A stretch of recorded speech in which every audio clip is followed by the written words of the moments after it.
Hey everybody, welcome back. Psychedelic here. Got a pretty stacked video for you today. Got 6 LPs I'm going to share. This is all stuff that I found locally. But before we get to that, I've got a couple channel shout outs. One that I've done probably a year ago now. But I want to give another shout out to this channel that's kind of similar, doing some similar things here. We'll get into that and then talk a little bit about what I'm doing musically. I kind of hinted towards not saying a whole lot about it because, you don't know if the whole thing's going to fall through as expected. So I'm a little quiet on stuff that I'm kind of doing on my end musically. But things are coming to fruition. And we're working on some album art right now. And it's me and my college buddy that I keep mentioning. We'll get him on camera here someday. But we're a part of this duo. And I decided to name it Astral Yacht. It's kind of like a fictitious band it started out as, but now it's kind of grown into, taking the whole project seriously. And we're at the point of mastering some of these tracks. And then also, like I said, working on the album art right now. And ever since then, talked to the label that was kind of interested in us. And things are looking pretty tight, man. So I'd love to drop some samples of some of our songs, but I'm going to kind of wait, kind of hold off on the surprise. But and considering how backed up vinyl pressing plants are these days, it may not see the light till next year about this time, we're thinking. But things are coming together, and I'll definitely be dropping in some songs down the road here, kind of letting you guys know what we're up to. Psychedelic nature of things, obviously, very spatial, kind of abstract, kind of experimental. Each song does not sound the same, so I'll just leave it at that. But things are coming together pretty cool. Astral Yacht project. But onto the shoutouts, though. I meant to do that one first, but kind of got wrapped up in my whole discussion here. So I wanted to shout out a channel called Dennis's Psychedelic LP Collection. And I'll put his picture here so you guys can find him. He's kind of doing a similar thing with like the other channel, Take 444. If you guys haven't subscribed to him either, I shouted him about a year ago now when he started making videos. I remember the video because it's when I bought this lavalier. It was in that same video. Yeah, as far as Take 444, he's still stuck in the C's, man.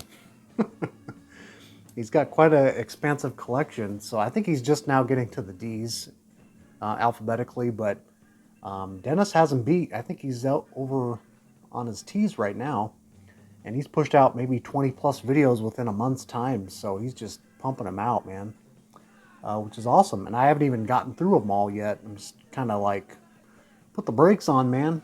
I gotta absorb some of this yet. Just hold on. No, but in all seriousness, check them out though. They're here on YouTube, so it's kind of nice to see psych garage channels popping back up in the ethos.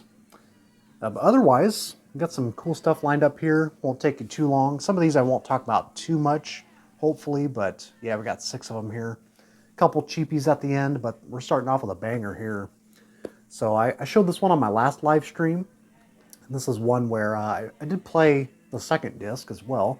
This is one I took a little jaunt down to Omaha. Went into Grapefruit and spotted this on the display wall, Kraftwerk. This is a compilation, basically, of their first 2 albums on Vertigo. And unfortunately, no, it's not a swirly. It's the Spaceship Vertigo. Like I said, their first 2 albums, which were originally on the Philips label. I've always kept my eye out for the second one, especially. I think I might prefer that over the first. But the more I listen to the first one, it's kind of like, yeah, I really dig what's going on there too. They're both back to back, some really great sort of abstract, minimal kraut sounds coming about early on in their career, compared to what they would do later on, obviously, with sort of tapping into the whole synth pop kind of thing, and maybe not even that, just kind of stretching beyond what they were starting out with. And I kind of understand maybe why Ralph and Florian kind of put this on the back burner as far as reissuing it. It's a little hard to come by now with their first 2 albums, but I think this is my favorite period. Like, their first 3 records are just absolutely awesome experiments happening here. So yeah, this came out in 1973, and I think that's the last of it. Otherwise, there's just been a lot of unofficial bootlegs out there that may or may not sound great, but I've kept my eye out for an original for a longest time, the second one, but yeah, they're pushing that 200 range anymore for clean copies, so you get what you can, right? So this is about the best as I can do. But I got really excited when I saw it in the shop and traded some stuff in, so it wasn't absolutely overboard on the price. So it's a very clean copy here. It's like with their first album, Kraftwerk 1, they got a real drummer on that one as opposed to the second album. I think he had left by that point. I forget his name. I think he was associated with Noy, right? I'm pretty sure. Noy or Cluster. They're all kind of in the same circle. But with the second one, though, you know, obviously they have that drum machine kind of sprinkling in the mix. But the first one, yeah, it kind of gives it a kind of maybe a little bit of Canterbury flavor, what they're doing sonically. But yeah, all over the map, you got some like weird sort of sound collage kind of things going on, and a lot of modified wah pedals as well. But it's just not as memorable as like the second one, in my opinion, with Kling Klang, which is one of their biggest tracks. I've said it before, I'll say it again, like that track reminds me of like when the track kind of starts kicking in and the tape machine's kind of fluttering up and down, you know, the tape speeds. And then you have this kind of sprinkler effect with the drum machine, what's all going on there. Kind of gives me this kind of greenhouse effect. Like I feel like I'm in a greenhouse, the sun's coming in. Just a beautiful sound, and with that airy flute happening in the background, and I think there might be some violin happening too within the second record. And there's some like weird, like ominous kind of breathing noises at the very end. I love it, man. Gives you very much an ethereal kind of vibe to it, very spacey, and just absolutely love this. I won't go on and on about it, but just really have a great appreciation nowadays more than ever with concerning Kraftwerk. But then I went down to Homer's, and usually I don't find a whole lot, even in their new arrivals section. But thankfully, I did come out with one that I had been looking for, and then there's actually one I took a blind buy chance with. And this first one, though, it's still in the shrink wrap. Jonathan and Lee, Third and Maine. This is their one and only LP here on Vanguard.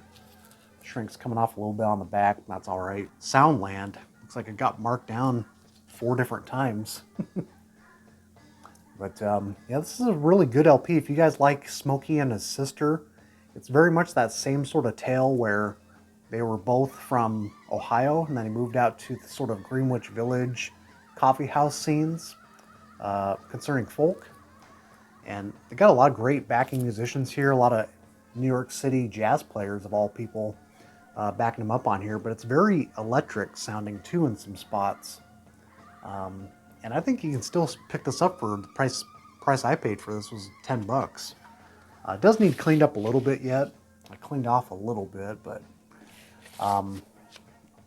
yeah, a lot of great tracks, especially towards the middle piece. But you got tracks like Someday Baby, which is 2 minutes, but very memorable. It's got a great electric solo in there. Song for Shelley, and then Third in Maine, the title track, is very moody, very melancholy-like. Perfect album for fall. And then they do some like traditional pieces like Cocaine Blues, Gilead, Phil Oakes track Changes. But yeah, I listened to this maybe like 3 times, and man, this was much better than what I remembered. And I think Lee, I don't think that's a real name. I think it's something else. I can't find it here, but I think she later became like an author later on. So can't find a whole lot about them, but like I say, just think of it as like a couple coming towards the New York City folk scene, and they must have made it big. I think the Vanguard manager at the time was very much impressed with their sound. And it's a lot like Mimi and what's his name? Mimi Farina, that album. Very, very similar to that one. Mimi and Richard Farina. So definitely recommend that. And then this was the $10 disappointment, I would say. This is one where You know, it got some cool tags online. It said psych pop, psych rock. I thought, okay, there's got to be some takeaway here, right? Maybe one takeaway from this. This was kind of a disappointment to me. This is Potter St. Cloud, and this is actually sort of, you could say, a offshoot of Endel St. Cloud, based out of Texas on that international artist label. I think it's the same players for the most part. David Potter, who was with East Side Kids on Uni, as well as like Buzz Clifford. He was kind of in that same circle. He's also featured on here. But just looking at it, you know, they got the whole patriotic thing going on. Maybe there's some like anti-war tracks on here, and there definitely are. And it's not even so much that, but this is not psychedelic in any way. This is like the following year, or 1971, I guess, but, you know, not too far off. They kind of stretched the boundaries a little bit, but the hippie thing's not coming in too much for me. It was just kind of boring writing, in my opinion. Nothing really grabbing me. There's a lot of piano work on here. It gets kind of boogie rocky. Ugh.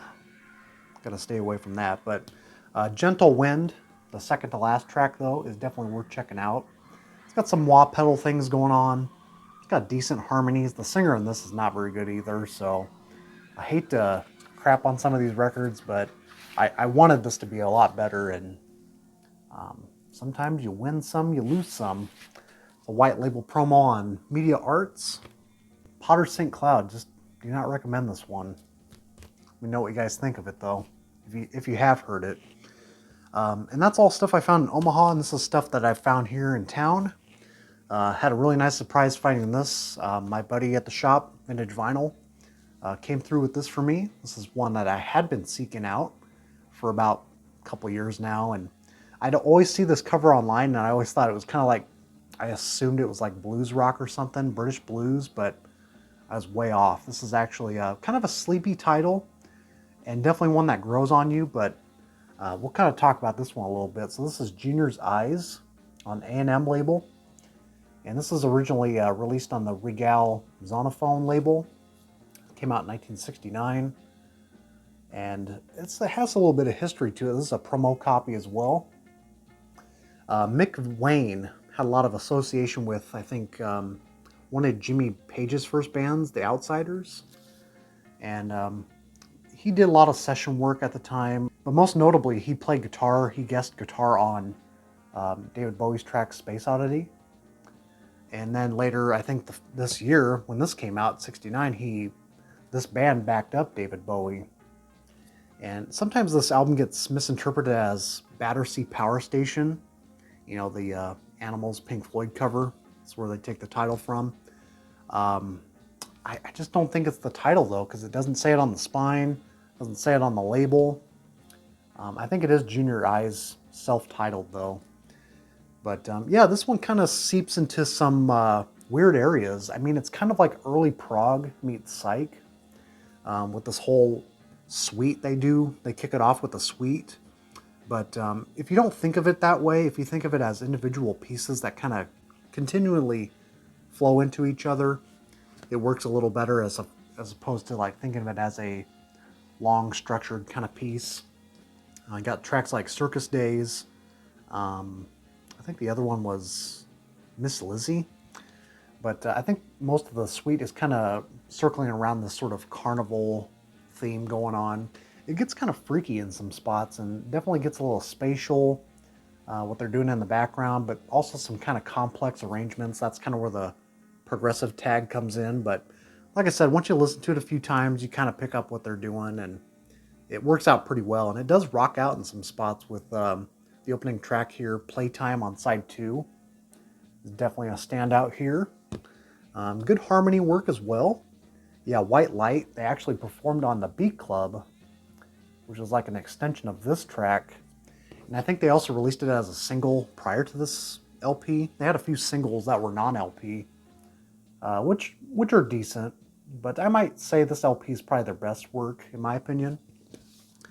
But it is kind of interesting that they got through on A&M of all labels. But yeah, this cover art never really stood out to me either. I always thought it was kind of a weak cover, like you're opening up a poster or something. I don't know. It doesn't really work for me, but it could have definitely I think it might have lacked in sales due to that. Sometimes I think people just need that eye candy, and it's just black and white and just doesn't stick out very much. But that's why a lot of promo copies float around, such as this one.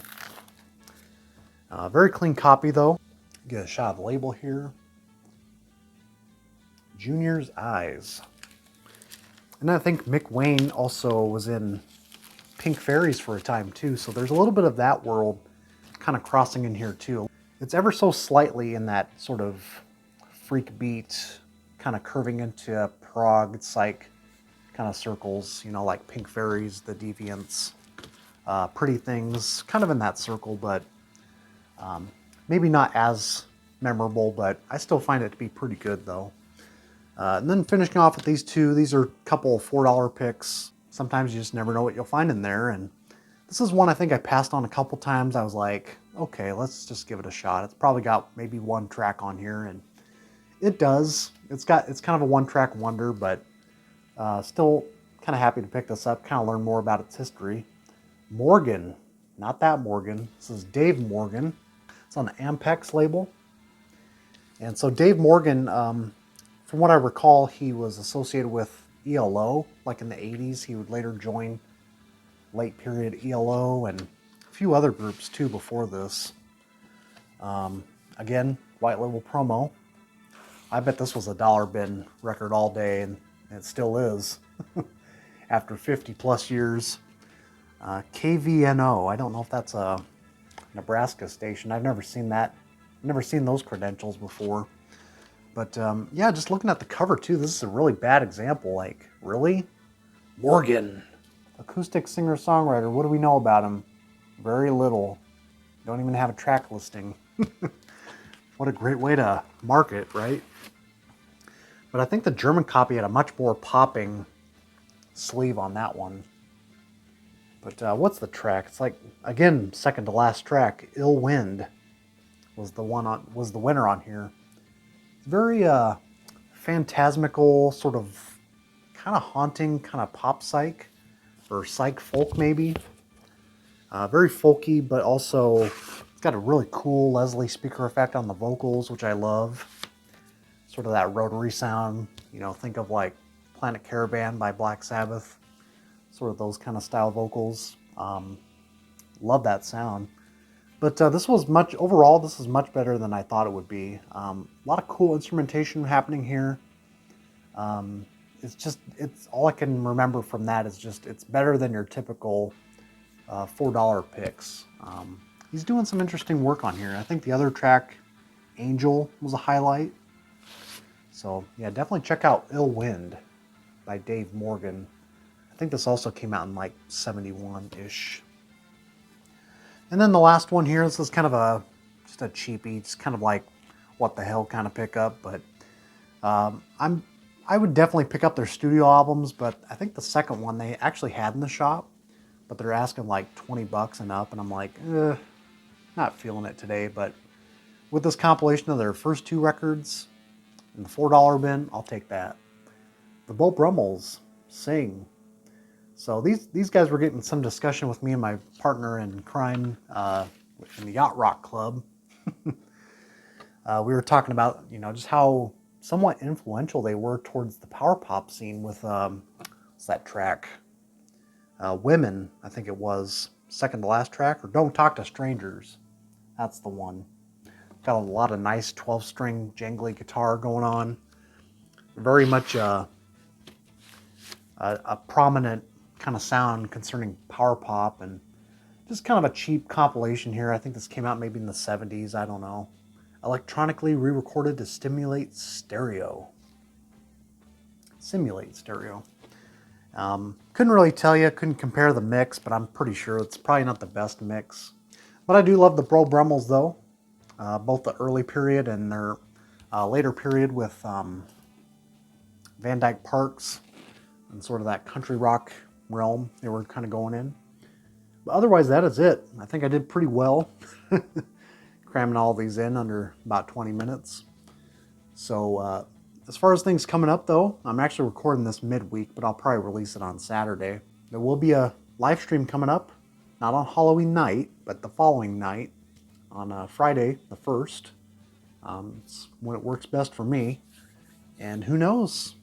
Might be a guest appearance. Might be in makeup or something. Maybe there's a hint within this video. Who knows? Anyways, I think that's all I got though. Stick around for the Halloween bash next week. And stuff gets kind of weird. That's all I'll say. But until then, let me know what you think of my finds.